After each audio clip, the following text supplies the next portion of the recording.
नमस्कार, Amar Ujala the bonus में आपका बहुत बहुत स्वागत है। मैं हूं आपका दोस्त हर्ष शर्मा। आज अगर आप स्मार्टफोन चला रहे हैं, इलेक्ट्रिक कार खरीदने की सोच रहे हैं, एआई का इस्तेमाल कर रहे हैं या फिर डेटा सेंटर की बढ़ती मांग देख रहे हैं, तो इन सबकी एक कॉमन ज़रूरत है, वो है सेमीकंडक्टर चिप। यही वजह है कि दुनिया भर में चिप्स को नया ऑयल कहा जा रहा है। अमेरिका, चीन, ताइवान, जापान और दक्षिण कोरिया के बाद अब भारत भी इस दौड़ में बड़ी छलांग लगाने की तैयारी कर चुका है। सरकार ने इंडिया सेमीकंडक्टर मिशन 2.0 के तहत करीब 1.25 लाख करोड़ के नए निवेश को मंजूरी दी है। ये जो मिशन है ISM 1.0 के करीब 76,000 करोड़ से काफ़ी बड़ा कदम दिख रहा है साफ तौर पर। देखिए, यहाँ पर सेमीकंडक्टर मिशन 1.0 आया जिसमें 76,000 करोड़ के आसपास की बात हुई, और अब जिस तरीके से 2.0 आ रहा है तो उसमें काफ़ी बड़ा निवेश जो है वो आता हुआ यहाँ पर देखने को मिल सकता है। पहले चरण में 6 राज्यों में करीब 1.6 लाख करोड़ के 10 प्रोजेक्ट्स को मंजूरी मिल चुकी है। अब दूसरा चरण जो है, दूसरा फेज जो है, वो सिर्फ चिप फैक्ट्री के लगाने तक सीमित नहीं रहेगा, बल्कि पूरी सेमीकंडक्टर वैल्यू चेन को मजबूत बनाने पर फोकस करेगा। यहाँ पे इसका मतलब ये है कि अब सिर्फ चिप मैन्युफैक्चरिंग नहीं, बल्कि chip design, packaging, testing, semiconductor equipment, materials, supply ecosystem को भी सरकार जो है वो पूरा सपोर्ट करती हुई सरकार जो है वो दिखेगी। सरकार का लक्ष्य है कि 2029 तक भारत अपनी 70 से लेकर 75% घरेलू चिप ज़रूरतें खुद पूरी करे, जबकि अगले दशक में करीब यहाँ पे 3nm और साथ में 2nm जैसी एडवांस टेक्नोलॉजी पर भी काम शुरू हो जाए। एक चीज़ समझ लीजिए कि सेमीकंडक्टर इंडस्ट्री सिर्फ चिप फैक्ट्री लगाने की कहानी नहीं है, पूरी वैल्यू चेन कई तरीके की कंपनियों में शामिल होती है यहाँ पर। और वही चीज़ जो मैं आपको बता रहा हूँ, उसकी डिज़ाइनिंग करना बहुत इंपॉर्टेंट हो जाता है यहाँ पे। पूरा ये जो मटेरियल है, कहाँ से इक्विपमेंट्स लाएंगे, किस तरीके से उसको असेंबल करेंगे, कैसे टेस्टिंग होगी, उसकी पैकेजिंग जो है, और ख़ास तौर पे जो एम्बेडेड सॉफ्टवेयर्स होते हैं, AI इंजीनियर्स होते हैं, वो काफ़ी ज़्यादा इंपॉर्टेंट यहाँ पे भूमिका निभाते हैं।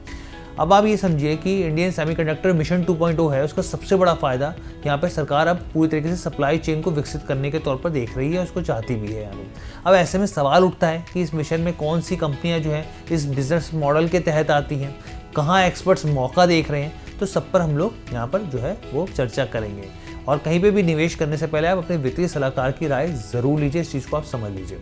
सबसे पहला कंपनी जो है CG पावर, यानी कि जो चिप पैकेजिंग का एक बड़ा खिलाड़ी है यहाँ पे। मुरगप्पा ग्रुप का कंपनी है, और मुरगप्पा ग्रुप की कंपनी टर्न अराउंड के लिए काफ़ी ज़्यादा फेमस है यहाँ पे। CG पावर को पहले ही लोग इलेक्ट्रिक इक्विपमेंट कंपनी के रूप में जानते थे, लेकिन अब ये जो है भारत की सबसे बड़ी सेमीकंडक्टर स्टोरी में शामिल हो चुकी है।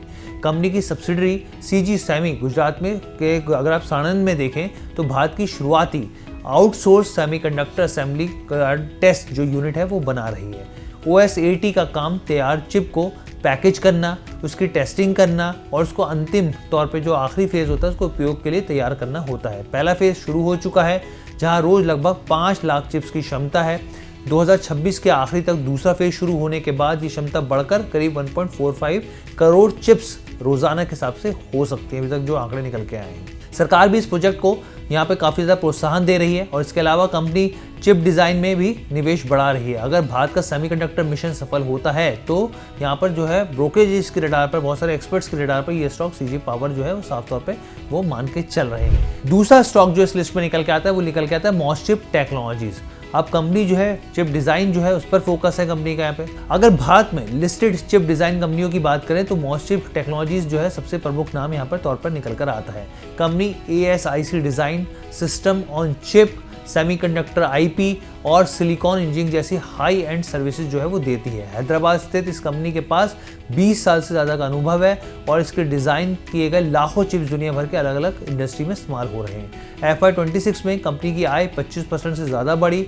हाल ही में कंपनी ने यहाँ पर जो वेनेमाया लैब्स हैं उसमें 73% हिस्सेदारी खरीदी है, जिससे एम्बेडेड सॉफ्टवेयर, प्रोडक्ट्स इंजीनियरिंग और चिप डिज़ाइन में उसकी जो पकड़ है और मजबूत होगी। यहाँ पे दिलचस्प बात यह है कि कंपनी इसरो के लिए भी कस्टम SoC विकसित कर चुकी है। यहाँ पर तीसरा स्टॉक वेदांता आ जाता है। अब आप कहेंगे वेदांता क्यों? देखिए, वेदांता का नाम सुनते ही मेटल्स और माइनिंग याद आ जाती है, लेकिन कंपनी अब सेमीकंडक्टर मैन्युफैक्चरिंग में भी बड़ा दाव लगा रही है। वेदांता सेमीकंडक्टर्स के जरिए कंपनी भारत में चिप फैब्रिकेशन इकोसिस्टम तैयार करना चाहती है। इसके साथ साथ कंपनी क्रिटिकल मिनरल्स पर भी फोकस बढ़ा रही है, जो कि सेमीकंडक्टर इंडस्ट्री की सबसे अहम ज़रूरत है। सेमीकंडक्टर को कई क्रिटिकल मिनरल्स ब्लॉक्स मिले हैं यहाँ पर, और आने वाले सालों में इनमें कई उत्पादन चरण जो है वो साथ वहाँ पर जो है वो पहुँचता हुआ दिख सकता है, जिसमें आप समझिए कि एआई से इलेक्ट्रॉनिक्स और सेमीकंडक्टर इंडस्ट्री के लिए ये मिनरल्स जो है यहाँ पर साफ तौर पे बेहद महत्वपूर्ण होते हैं। इसलिए अपने आप ये जो कंपनी है वो ऑटोमेटिकली यहाँ पे इम्पोर्टेंट हो जाती है। हालांकि कंपनी का सेमीकंडक्टर प्रोजेक्ट्स जो है अभी शुरुआती चरण में है यहाँ पर, लेकिन अगर भारत की चिप मैन्युफैक्चरिंग हब बनना चाहता है भारत, तो वेदांता का रोल इसमें काफ़ी अहम हो जाता है। केन्स टेक्नोलॉजीज की बात कर लेते हैं यहाँ पर। अब आप ये समझिए केन्स टेक्नोलॉजी भारत की सबसे बड़ी तेजी से बढ़ती इलेक्ट्रॉनिक्स मैन्युफैक्चरिंग कंपनियों में से एक है।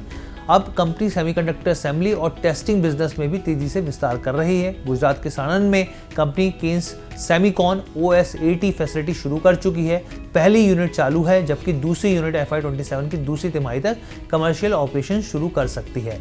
ये यूनिट सिर्फ ट्रेडिशनल पैकेजिंग ही नहीं बल्कि एडवांस पैकेजिंग जैसे 2.5D 3D और फ्लिप चिप टेक्नोलॉजी पर भी काम करेगी। कंपनी को पहले साल में ही करीब OSAT बिजनेस से करीब आप ये समझिए 250 से लेकर 300 करोड़ की आय की उम्मीद है। अगले 5 सालों के लिए बिजनेस का जो ऑर्डर बुक है वो 2500 करोड़ से ज़्यादा बढ़ता हुआ दिख सकता है। यानी कंपनी की कोर इलेक्ट्रॉनिक बिजनेस के साथ सेमीकंडक्टर बिजनेस जो है वो तेज़ी से मजबूत हो रहा है। 5वां स्टॉक है टाटा एलेक्सी। अगर आप टाटा एलेक्सी को देखें तो ये खुद सेमीकंडक्टर चिप्स नहीं बनाती है, लेकिन चिप डिज़ाइन और एम्बेडेड इंजीनियरिंग में इसकी मजबूत पकड़ है।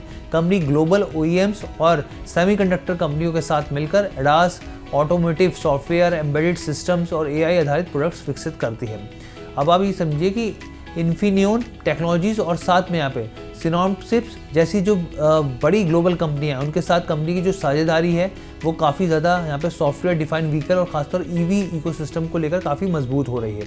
कंपनी का ट्रांसपोर्टेशन बिजनेस लगातार बढ़ रहा है और अब इसके कुल रेवेन्यू का लगभग 77% हिस्सा सीधे ग्लोबल OEM से आता है। इसके अलावा टाटा एलेक्सी जो जनरेटिव AI आधारित इंजीनियरिंग सोल्यूशन पर भी कंपनी तेज़ी से काम कर रही है। और ऐसे में अब आपके मन में सवाल होगा कि भाई कौन से स्टॉक्स से जहाँ पर फोकस होना चाहिए, यहाँ पर कौन से नए टारगेट्स हो सकते हैं। तो देखिए हमने market expert VLA Ambala ma'am से बात करी, उनको जो है चुनिंदा शेयर्स पसंद आ रहे हैं। उन्होंने यहाँ पे देखिए डिक्सन टेक्नोलॉजीज़ की बात करें, PCB असेंबली जो यहाँ से इस सेक्टर से जुड़ा हुआ स्टॉक है, यहाँ पे उन्होंने कहा है कि जो खरीदारी रेंज है वो 12,000 से लेके 12,200 के आसपास है। टारगेट 14,000 से लेके 17,000 है। स्टॉप लॉस 10,700 तक के आसपास के दिए जा रहे हैं। एम्बर एंटरप्राइजेस की बात कीजिए, यहाँ पे कंपोनेंट्स लोकलाइजेशन और कंज्यूमर इलेक्ट्रॉनिक्स पे काम करती है। इसकी खरीदारी की रेंज 7,100 से लेकर 7,200 है।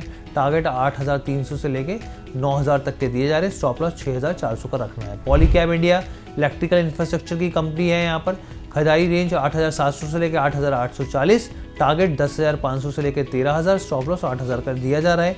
ABB इंडिया की बात करें, रोबोटिक और ऑटोमेशन से जुड़ी कंपनी है। खरीदारी स्तर पर 25,500 के लेवल्स हैं यहाँ पर। टारगेट 28,700 से लेकर 34,000 तक का दिया जा रहा है। स्टॉप लॉस 23,600 का ध्यान में रखें। हनीवेल ऑटोमेशन इंडिया जो कि अंबाला मैम की तरफ से दिया जा रहा है, VLA अंबाला मैम की तरफ से, इंडस्ट्रियल ऑटोमेशन सेक्टर से जुड़ी कंपनी है। खरीदारी का जो स्तर है वो 36,000, टारगेट 45,000, स्टॉप लॉस 32,000 के आसपास। और टाटा एलेक्सी 3,500 से लेके 3,620 के खरीदारी के लेवल, टारगेट 5,000, स्टॉप लॉस 3,130। और आखिरी में वेदांता जो है मैम को ये पसंद आया है, क्रिटिकल मिनरल्स को लेकर हम सब जानते हैं, अभी समझाया भी मैंने आपको। खरीदारी की जो रेंज है वो यहाँ पर 250 से लेकर 270, टारगेट 350, 430 के आसपास, स्टॉप लॉस 230 का ध्यान में रखिए। तो ये ओवरऑल सेमीकंडक्टर को लेकर जो सरकार की तरफ से 2.0 का ऐलान हुआ, ऐसे में कहाँ पर फोकस होना चाहिए, यहाँ पे कौन से स्टॉक इस थीम के तहत आते हैं, यहाँ पर वो आपको जानने के लिए यहाँ पर जानकारी दी गई। कहीं पे भी आपको निवेश करना हो अपने वित्तीय सलाहकार की राय लीजिए। हमने आपको जानकारी के तौर पे ये आंकड़ा जो है वो पेश किया है। फिलहाल के लिए इजाज़त दीजिए। बहुत बहुत धन्यवाद।